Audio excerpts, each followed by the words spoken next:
Bonsoir tout le monde, bonsoir, bienvenue dans ma cuisine. Je suis ravie de vous retrouver.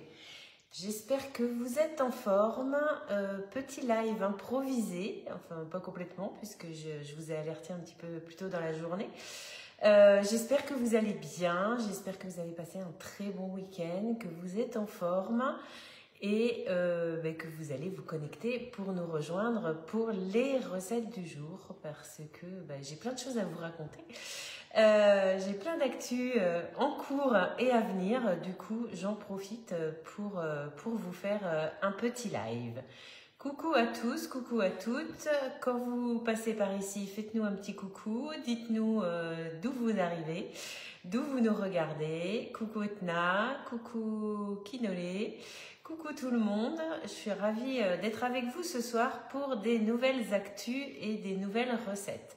Donc on est un petit peu plus tôt que d'habitude parce que en fait je vous dis tout, ma semaine ne va faire que 2 jours, au moins pour l'activité. Donc 2 jours c'est très court et il y en a déjà une de passée. Donc j'en profite de faire ce live ce soir. Et de vous faire partager l'actualité Guy de Marle, mon actualité et des super nouvelles recettes. Donc mon actualité c'est quoi? Pourquoi juste 2 jours dans la semaine? Parce que je repars mercredi matin rejoindre une partie de mon équipe et nous allons toutes nous retrouver à Nice pour la convention Guy de Marle. Coucou Lily, coucou Bab, coucou les nouveaux, coucou les nouvelles. Faites-nous des coucous.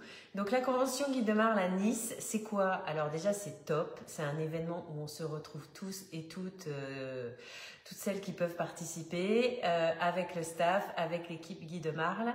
Cette année ce sont, je vous rappelle, les 30 ans de Guy de Marle. Coucou Olympe. Donc 30 ans, coucou Nicole, coucou Lily. 30 ans, ça se fête, forcément. Donc, je pense qu'on va avoir plein de nouvelles surprises. Je suis très, très impatiente. Déjà, je vais retrouver ma Flo et une partie de son équipe. Donc, ça, c'est top. Et puis, nous allons avoir une journée de récompense, une journée de retrouvailles, une journée de surprise. Forcément, qui dit surprise, on n'est pas au courant, donc on ne sait pas ce qu'il nous réserve.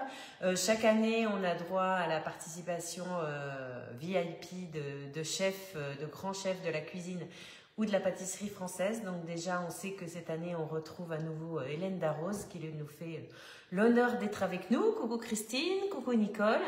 Vous aurez bien sûr le plaisir, le bonheur et l'avantage de pouvoir voir tout ce à quoi je vais participer grâce à ma page Facebook. Donc ceux qui ne sont pas encore abonnés, qui ne sont pas encore sur la page, je vous invite à me suivre. Comme ça, moi, ça m'aide dans mon activité et vous, ça vous donne des idées de recettes, d'astuces pour se faciliter la vie. Et du coup, voilà, ça va être un super moment.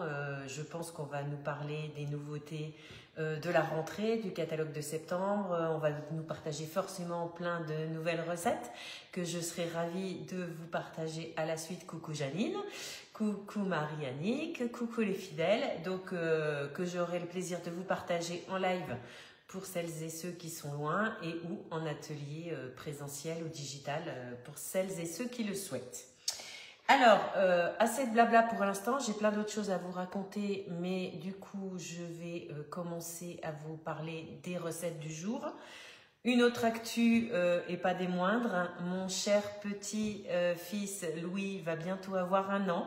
Il est du mois de juin de l'année dernière et notre grand bonheur, c'est qu'on va fêter cet anniversaire à la maison avec toute la famille et tous les amis de Louis et de ses parents. Donc, ça va être super sympa. Mais du coup, il faut que je m'organise en cuisine. Du coup, c'est parti. J'ai déjà fait avec vous l'autre fois les cakes apéro. Ils sont tranquillement au congélateur en train d'attendre la fête. Et le beau soleil breton. Oui, alors ici, on a eu des orages et du coup, le temps est un petit peu perturbé. Mais c'est pas grave, ça va revenir, le beau temps arrive. Et là, ce soir, je vais vous proposer 2 recettes. Alors, une pour notre repas de ce soir et une autre pour bien préparer la fête, justement, puisqu'il me reste peu de jours et comme je pars un peu en vadrouille, ça va pas se faire tout seul. Je vais me faire aider, ne vous inquiétez pas. Je vais vous proposer une recette qui me tient aussi à cœur. Coucou Virginie, coucou Frédéric. Puisque c'est une recette, je ne vais pas vous dire quoi, tiens. Je vais vous laisser deviner puisqu'il y a plein de monde ce soir. Coucou Suzy. En fait, je suis, pour celles et ceux qui ne le savent pas, je suis originaire de Bourgogne. Et en Bourgogne, on a plein de plats traditionnels. Je ne vous les énumère pas puisque celui-ci fait partie d'une des recettes. Je ne sais pas si vous voyez mes ingrédients, mais ça va peut-être vous aider. Et du coup, donc, je lis l'utile à l'agréable. Je vais faire une recette que j'ai apprise depuis que je suis toute petite. Coucou la Normandie, oui Suzy. J'espère que vous avez du soleil. Et puis, que j'adapte aujourd'hui parce que je reviens d'Auvergne ce week-end où nous avons passé un bon break pour ce grand week-end prolongé et j'en ai profité pour faire des provisions de fromage, de bons fromages d'Auvergne. Et du coup, je vais adapter. Alors, du bon vin, oui, mais là, ça va pas être la recette de ce soir. Coucou Fernande, coucou l'autre Bernadette, coucou tout le monde. Je vous laisse quelques secondes si vous voulez essayer de deviner. Coucou Charline. Coucou Charline qui s'éclate avec les jolies recettes Guy Demar. Je vois passer plein de belles choses. Alors Sylvie, coucou tout le monde. Qu'est-ce que je vais faire de bon? Je vous donne les ingrédients, ça va peut-être vous aider. Je vous les donne pas tous. J'ai du beurre, j'ai de la farine, j'ai des œufs, j'ai du Cantal puisque je vous l'ai dit tout à l'heure. Et puis un autre ingrédient. Coucou Annie. Allez, faites-moi signe, dites-moi à quoi vous pensez. C'est pas un coco vin, ça c'est sûr. C'est pas de la moutarde parce que franchement, je ne m'amuse pas à fabriquer de la moutarde. Ce n'est pas non plus un bœuf bourguignon parce que avec ça, je vais pas pouvoir faire. Allez, à votre avis. Il n'y a pas de sucre, c'est salé. Des escargots. Non, pas des escargots. Ça aurait pu. Tiens, d'ailleurs, tu m'y fais penser. J'en ai une grosse boîte en conserve. Je vais mettre ça dans ma liste pour la fête. Comme ça, je pourrais faire ça, adapté à une super recette. Peut-être les escargots briochés, c'est super bon. J'arrive juste du cerisier. Oui, Annie, ok. T'as rien raté, j'ai raconté ma vie. Coucou Nathalie. Allez, je vous dis, parce que vous savez peut-être pas en fait. Donc, si je vous dis pas, peut-être Janine, elle sait. Peut-être, qui c'est que j'ai vu passer d'autres? Peut-être les bourguignons, vous savez. Ce sont des gougères, hein, des gougères apéro. Alors, c'est quoi des gougères? Des gougères, si vous ne connaissez pas, c'est super bon. Et je vous invite du coup à enregistrer ma recette et à les refaire parce que c'est très facile et c'est super bon. Coucou Claire, c'est super bon pour l'apéro. Et sachant que comme d'habitude, on peut les décliner en version originale ou en version comme ce soir auvergnate ou en version maxi parce que normalement les gougères, donc je vous le dis, ce sont des petits choux de pâte à choux à laquelle on ajoute soit du comté, c'est le meilleur, soit de l'emmental, soit un autre fromage râpé, soit là du Cantal. Alors j'ai pas goûté, mais je pense que ça devrait être pas mal. Et qu'on fait cuire comme des choux et qu'on mange à l'apéro, c'est super bon, c'est super gourmand. Et mais on peut aussi faire une méga gougère, soit dans un moule rond. Moi j'ai déjà fait en version tarte couronne, ça fait une grosse gougère qui met un petit peu plus longtemps à cuire, mais qu'on peut manger en plat avec une salade verte le soir, c'est très sympa. J'adore et ça se congèle très bien. Tout à fait, c'est pour ça que je m'organise, c'était peut-être arrivé en cours de route, mais pour la fête de Petit Louis, on est le combien? On est le 2, dans 19 jours. Donc, ça va arriver très vite. Donc, normalement, une pâte à choux, vous pouvez, si vous avez un super robot, faire votre pâte à choux au robot. Moi, j'aime bien la version traditionnelle. J'ai appris comme ça quand j'étais petite et je continue toujours comme ça. Donc, on a de l'eau. Je vous remettrai les proportions dans la recette. Hop. Donc, on fait chauffer son eau. Normalement, on rajoute le poids de beurre qui va bien, mais comme j'étais très pressée, je suis rentrée assez tard de mes rendez-vous, je me suis mise à faire fondre mon beurre, ce qui n'était pas du tout l'idée, puisque normalement, le beurre, il fond dans l'eau. Je vous invite et je vous conseille à mettre du beurre demi-sel, comme ceci, vous n'avez pas besoin de saler votre pâte, et comme en plus, on va rajouter du fromage, ça va être largement, suffisamment salé. Hop. Voilà, donc je récupère ma bêtise. Enfin, c'est pas vraiment une bêtise, mais Voilà, le beurre il va fondre et on fait bouillir. Donc on porte à ébullition ce mélange d'eau et de beurre. C'est exactement la même recette pour les choux, pour la pâte à choux. Enfin la même recette, le même déroulé, pardon. Au niveau des proportions, je vous redirai aussi celles qui veulent faire des vrais choux salés ou sucrés. Moi pour les choux salés, je prends la même recette, il n'y a aucun souci. Et en version sucrée, je pense que de mémoire, parce que il y a très longtemps, mais coucou Christine, j'avais fait des ateliers pâte à choux où justement on faisait une même base neutre, ni salée ni sucrée, et qu'on pouvait adapter en fonction, soit en éclair, soit en petits choux, soit en Paris-Brest, soit, enfin voilà, des choux chantilly fraises, on peut vraiment faire tout ce qu'on veut, et des éclairs, je l'ai dit, et l'autre version, en version salée, sur une même fournée. Ça y est, mon eau est le bout. Donc quand l'eau bout, vous faites bien, je vous conseille, hein, comme pour toutes les recettes, comme d'habitude, de faire vos pesées à l'avance. Comme ça, tout est prêt, il n'y a plus qu'à enchaîner et ça va très très vite. Donc j'ai mon mélange qui est en train de commencer à bouillir. Je vais attendre quelques secondes que ça soit un petit peu plus en ébullition. Voilà, et là on coupe le feu. Et on verse sa farine d'un coup et on mélange. Avec une spatule haute température, bien sûr, ça c'est nickel, pour faire un joli pâton. Je suis en train aussi de faire, vous avez vu ma bobo, elle est en train de tourner pour les fans. Je suis en train de faire du yaourt pour faire de la glace au yaourt. Coucou Maryse! Coucou Maryse, coucou Marianne, j'ai déjà vu, coucou Chantal, faites-nous des coucous. Donc pâte à choux pour faire des gougères au Cantal, pour celles et ceux qui arrivent en cours de route. Donc vous voyez, avec la température, ma farine absorbe tout le liquide et on va faire quelques minutes ce qu'on appelle, ça y est, je me rappelle plus le terme, dessécher la pâte. C'est pas compliqué comme terme pourtant. Dessécher la pâte, c'est-à-dire qu'on va continuer à mélanger jusqu'à ce que la pâte se décolle automatiquement de la casserole. À savoir que si ça ne se fait pas correctement, vous pouvez remettre un peu le feu sous votre plaque, sous votre poêle, sous votre casserole, je vais y arriver, et pour aider à dessécher un peu la pâte. Parce que plus il y a d'humidité, moins vos choux vont gonfler. Et pour la petite astuce, j'ai vu passer un truc... Non, c'est un grumeau de farine. Pour la petite astuce, pour celles et ceux qui font... oui, Maryse, le Cantal. J'en ai ramené un gros morceau et j'ai ramené un gros Saint-Nectaire aussi. Coucou, ça va? Voilà, coucou. Ok, Marie-Jo, ça va très bien. Je ne sais plus ce que je disais. Oui, si vous faites votre pâte à choux au robot, faites attention. Suivant les versions, pour les recettes de Guy Demar, moi j'en ai une enregistrée qui est très très bien. Mais après, il faudra voir en fonction de votre robot. Il faut quand même que la pâte soit pas trop liquide, puisque comme je vous disais, si la pâte est trop liquide, ça risque de mal ou pas gonfler. Voilà, donc là on est bien, on a un joli pâton. On va laisser tiédir quelques petites secondes. Hop.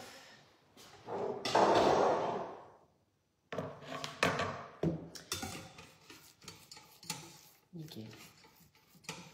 Alors pour les vrais chefs, cuistots et pâtissiers, je m'excuse à l'avance, je n'aurai pas forcément la technique qu'on apprend à l'école, mais moi ça marche très très bien.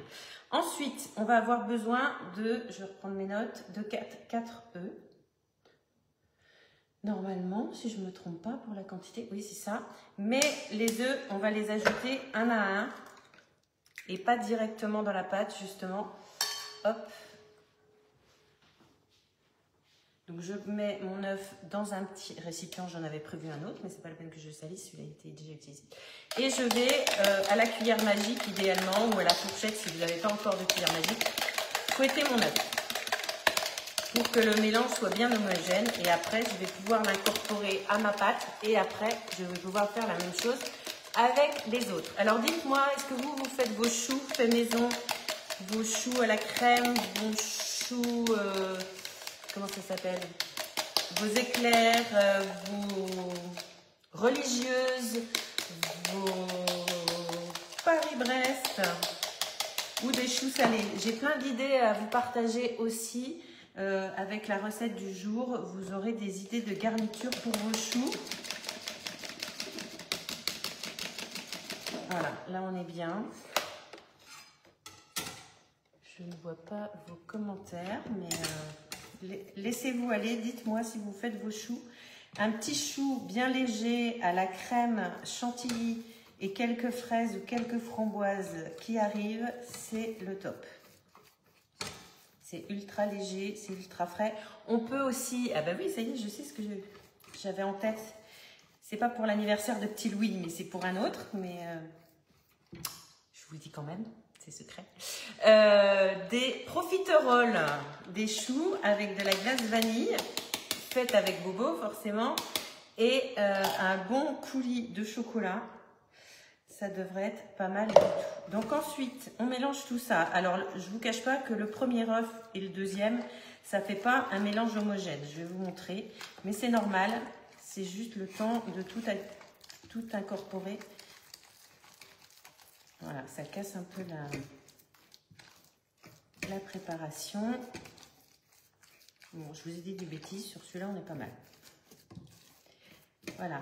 Donc, quand le mélange commence à être bien, enfin, l'œuf est bien mélangé, on fait la même chose avec le deuxième. J'en ai fait très souvent. Bah oui, je sais bien. Quand je vous ai connu, on se gavait de petits choux à la crème avec un nappage en chocolat. Ça rappelle. Et aussi avec la pâte à choux, vous pouvez faire tout simplement avec des perles de sucre, vous pouvez faire des chouquettes. Ça, c'est super facile. À la place du fromage râpé pour les gougères, ben, vous mettez des perles de sucre pour faire vos chouquettes. J'en connais une qui adore ça aussi. Hop, le deuxième. De toute façon, le chou, c'est vraiment une base qu'on peut décliner, varier, diversifier en sucré, en salé. En salé, en atelier, je propose souvent donc de faire une base de choux nature, on va dire. Et à l'intérieur, on peut mettre soit un tartare de saumon, soit une mousse de thon, soit comment ça s'appelle, une crème de chèvre avec des noix. On peut faire vraiment ce qu'on a envie. C'est super gourmand et ça peut être très varié. C'est comme les cakes. Après, on met absolument ce qu'on veut. J'ai une recette aussi chorizo comté, je crois, de mémoire. Ça fait très longtemps. Ou parmesan chorizo. Enfin bref, après, on peut décliner. C'est pareil, si on a des petits restes dans le frigo, ça peut être très facile à décliner. Je suis désolée, je ne regarde pas tous les commentaires. Je regarderai après. Martine, une autre, pas tout. Coucou, Chantal. Donc, j'en suis au troisième œuf.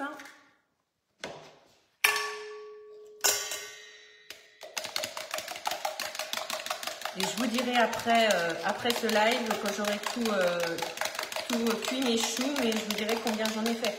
Après, ce qui est important quand vous faites des choux, je vous montrerai tout à l'heure, c'est que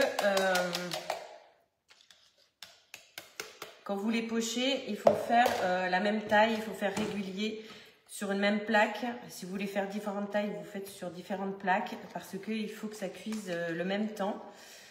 Si vous avez des petits et des gros, forcément, ça ne sera pas pareil. Et il faut que la cuisson se fasse donc la même taille en même temps et sans ouvrir le four. C'est ça qui est important pour les choux. Contrairement à d'autres préparations où on peut ouvrir le four, là pour les choux, on va avoir besoin de laisser le four fermé pour qu'il soit bien cuit et bien gonflé. Hop, allez, c'est fini. C'est bien, ça fait la muscu en même temps. Et le dernier, directement, comme ceci. Vous voyez, un petit coup de cuillère magique, vraiment pour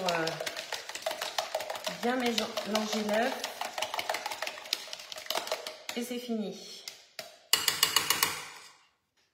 Hop. Je récupère le reste à la spatule. Et ma pâte est prête pour des choux. Pour les gougères, il suffit, quand la pâte est refroidie et pas trop chaude, de rajouter le fromage râpé. de votre choix. Donc moi j'ai acheté un gros morceau de Cantal et je l'ai mixé pour avoir vraiment... Alors vous pouvez le couper en petits cubes, mais ça va moins bien fondre et moins être bien réparti. Coucou Michel. Coucou l'autre Martine.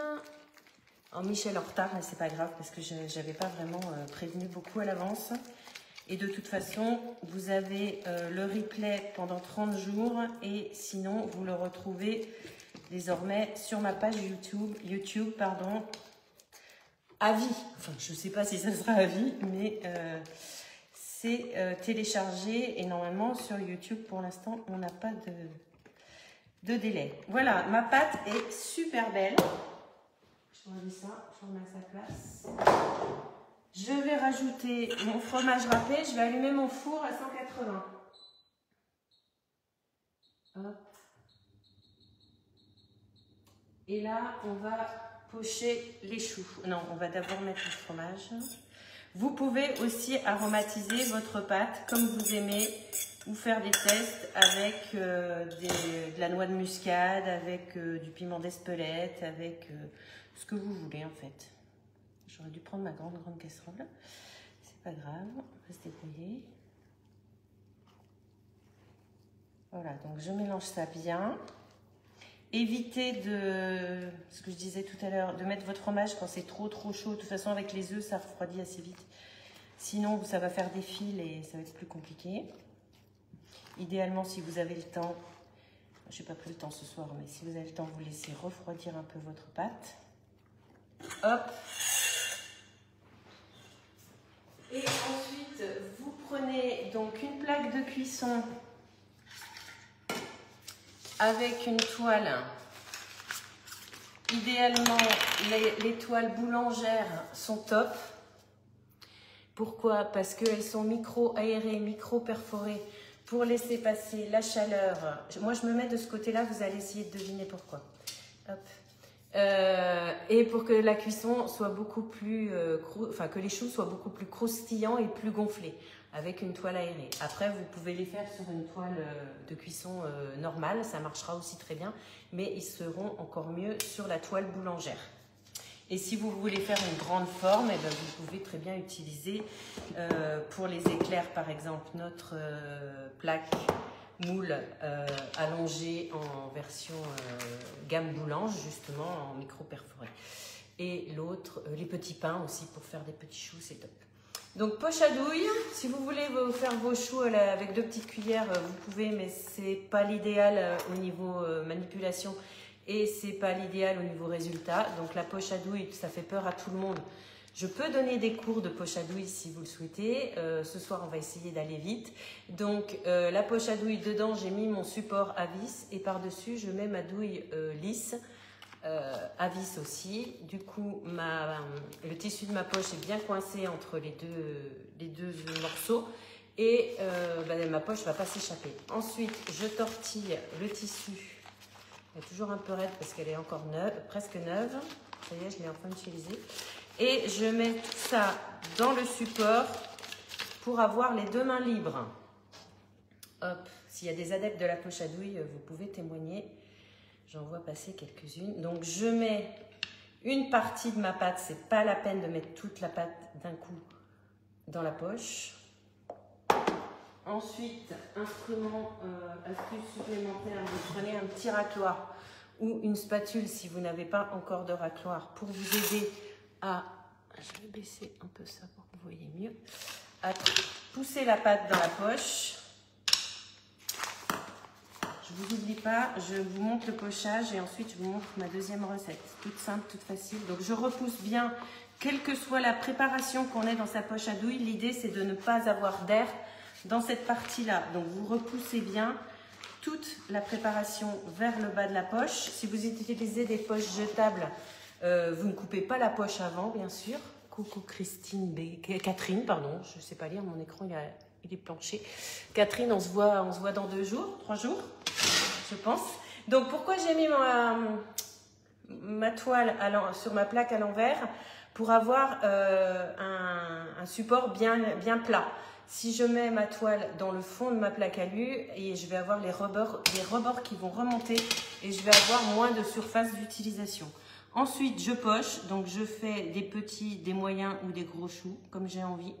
Voilà. Je fais un petit espacement pour laisser la place quand ils vont gonfler. Voilà. Je reste bien vertical, je reste bien dans la pâte. Évitez de pocher en hauteur comme ça parce que vous allez faire des tortillons et ça ne va pas être joli au résultat. Comme ceci, vous essayez de faire régulier. Alors une petite astuce aussi pour faire régulier. Donc vous poussez plus ou moins de la même intensité quand vous appuyez sur le bout de la poche et vous comptez. Donc là moi je vais faire 1, 2, 3, 4, 5 et si vous comptez à peu près régulièrement, vous devriez avoir des choux à peu près identiques. Après c'est pas super important qu'ils aient la même taille au niveau dégustation, mais au niveau cuisson, comme je vous disais tout à l'heure, c'est quand même important. Voilà, vous avez compris l'idée? Je ferai le reste tout à l'heure. Et je vous montre mon autre recette et je vous montrerai le résultat quand tout sera cuit. Alors, je vais faire un petit peu de place. Je vais avoir besoin de ça, de ça, de ça. Donc, je suis partie faire un petit break en Auvergne pendant les 4 jours du week-end. Du coup, j'avais des réserves. En plus, j'avais fait les courses juste avant sans trop réfléchir. Et du coup, j'avais du stock dans mon frigo. Et du coup, j'arrête pas de dire du coup, c'est pas grave. J'ai mis tout sous vide et vous allez voir, tout est nickel pour ma préparation de ce soir. J'ai un oignon qui n'était pas sous vide, une ou deux aubergines, je ne sais plus, et 2 courgettes. Hop, je cherche mon huile, elle n'est pas là. Personne ne bouge. Il l'a caché, hop. Donc je vais tout simplement, ça c'est pour faire des petits légumes du soleil, ils arrivent, on est pas encore en plein dedans, mais ça arrive suivant les régions. Coucou Colette. Donc je vais acheter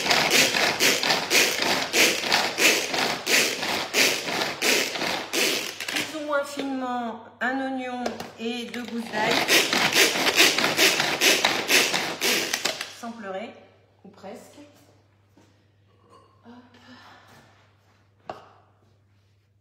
Que je mets dans un cul de poule. Ça, c'est la peau de l'ail. Alors là, il commence à être fatigué. On attend le nouveau impatiemment. J'en ai du frais, mais je voulais finir celui-là avant. Donc, je mets tout mon oignon directement dans mon cul de poule. Je raclerai comme il faut après. Je ne veux pas vous garder trop longtemps. Coucou Monique. Je vais déplacer ça parce que sinon je vais trop pleurer. Prendre mon petit couteau magique et découper mon aubergine, pardon, en petits cubes ou en lamelles ou en gros carrés. Après, c'est vous qui vous voyez. L'avantage de les faire en petits cubes, c'est que ça va cuire plus vite. Je mets tout dans mon cul de poule.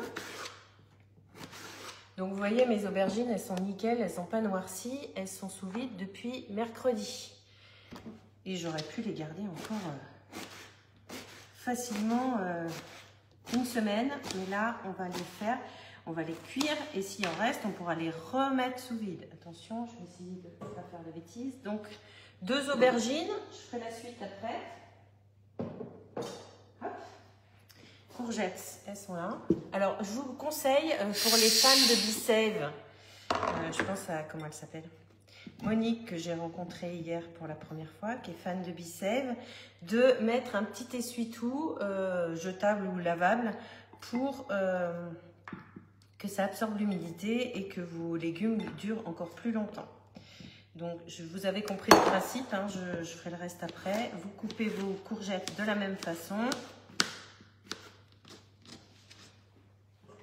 Surtout, si vous lavez vos légumes avant de les mettre sous vide, je vous conseille de bien les essuyer, comme si c'est de la salade, de bien les saurer, parce que l'humidité, ben, ça accélère ça diminue la longueur de conservation, donc il vaut mieux, sachant qu'en plus ça rend encore de l'humidité, C'est pour ça que je vous conseille de mettre le petit truc absorbant. Maryse, je ne sais pas si tu as l'habitude de faire ça, mais c'est vraiment impressionnant la différence. Même avec des fraises, la salade et tout et tout. Ok. Ensuite, donc j'ai mon mélange de légumes plus ou moins conséquent. Comme je vous ai dit, je finirai après. Je les mélange. Je peux rajouter des poivrons, des tomates, etc. Moi, je rajouterai des tomates séchées. Et ensuite, je vais tout simplement rajouter un filet d'huile d'olive. Je regarde, coucou Yvette. Je regarde s'il y a des questions, mais j'ai pas vu. Donc un petit moyen filet d'huile d'olive. Du sel, du poivre et sans oublier les super épices du Soleil ou autres de la gamme épicerie de Guy Demar. Donc moi, j'y sont là. J'en ai tellement que je vais... Ah bah si, espagnol, c'est bien. Ça sera la version espagnole ce soir. Donc je saupoudre. Comment ça s'agglomérer. Voilà. Légèrement parce que suivant ce que vous aimez de pimenter ou pas, faut faire attention. Certains sont déjà pimentés. Sinon, vous pouvez vous rajouter du piment d'Espelette et tout ça. Voilà, c'est prêt. Donc, on imagine que j'ai mis sel, poivre. Je le mettrai après pour pas vous garder trop longtemps. Je prends un plat, un moule en conséquence. Donc, soit le moule rond, soit le moule carré, soit le moule... Non, il n'est pas là. J'ai oublié, il est sur l'évier. Celui-ci... Le moule tapis génoise qui sert à faire vos roulés, mais qui peut aussi vous servir à faire vos légumes frits, cuits au four, les potatoes, etc. Sachant que c'est la même taille que celui-ci, sauf qu'au niveau hauteur, on est beaucoup moins haut. Donc dans celui-ci, vous avez une plus grande capacité encore. Et donc, le rectangulaire familial, il est génial parce qu'il vous permet aussi de faire des méga gâteaux, si vous êtes très nombreux, n'est-ce pas? Ça arrive. Et ou des grands plats de lasagne ou des tortillas géantes, etc. etc. Moi, c'est ce que je vais faire très bientôt. Peut-être que vous aurez la chance de profiter de la recette. Puisque dans mon organisation au retour de Nice, je vais avoir... plein de choses à préparer, surtout dans les derniers jours. Donc, écoutez, si vous êtes au rendez-vous, ça sera bien, vous pourrez en profiter. Donc, je récupère tout ça. J'essaie d'étaler sur une pas trop grosse épaisseur pour que ça cuise plus vite. Il n'y a pas besoin d'eau, il n'y a pas besoin de rien rajouter. On met ça comme ça au four. Alors, pour les choux, chouquettes, etc., c'était 180. Pour les légumes, c'est un peu plus chaud, c'est 210 ou 220. En fonction de vos fours pendant une bonne demi-heure. Là, je vais enfourner mes chouquettes et je réchaufferai mon four pour faire la version légumes après, sachant qu'il est que 18h30, donc j'ai le temps de cuire mes légumes pour ce soir. Hop. Et après, comme je vous disais, vous pouvez rajouter les légumes qui vous font envie en fonction des restes du frigo, en fonction de la saison. Moi, je vous dis, je vais rajouter mes petites tomates séchées qui sont au congélateur. Et puis, vous pouvez varier en fonction de vos envies. Je suis obligée de vous laisser. J'ai rendez-vous en visio avec mon petit Louis pour lui souhaiter une bonne semaine.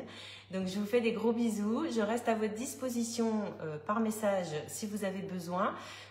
Suivez l'actu puisque vous allez avoir plein de choses en direct de Nice. Alors, pas de Cannes et du tapis rouge, mais de Nice et de la convention Guy de Marle où je serai ravie de vous partager ce que j'ai le droit de vous partager.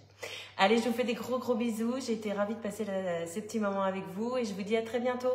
Abonnez-vous. Bye bye.